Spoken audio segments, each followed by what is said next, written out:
આગામી 27મી ફેબ્રુઆરીથી 17મી માર્ચ સુધી ગુજરાત માધ્યમિક અને ઉચ્ચતર માધ્યમિક શિક્ષણ બોર્ડની ધોરણ 10 અને 12ની પરીક્ષાઓ શરૂ થઈ રહી છે। 49,849 વિદ્યાર્થીઓ છે, તેઓને આગામી પરીક્ષા માટે હું ખૂબ શુભેચ્છા પાઠવું છું। આપણે વલસાડ જિલ્લો સાથે સાથે દમણ અને દાદરાનગર હવેલીના પણ કેન્દ્રો છે।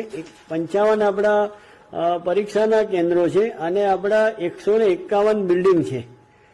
આ 151 બિલ્ડિંગમાં વલસાડ જિલ્લાના 120 બિલ્ડિંગ છે અને 31 બિલ્ડિંગ દમણ અને દાદરાનગર હવેલીના છે।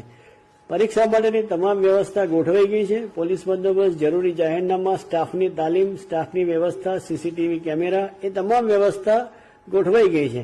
વધુમાં અમારે ડીઓ કચેરીએ આ વખતે પણ એક વધારે એક ઇનોવેટિવ પ્રયોગ કર્યો છે।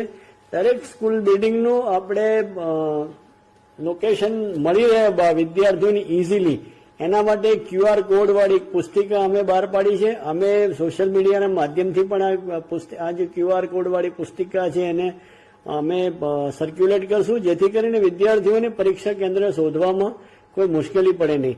ફરીથી તમામ વિદ્યાર્થીઓને પોતાના જીવનમાં સફળતાના શિખરો સર કરે એ માટે અભ્યર્થના પાઠવું છું।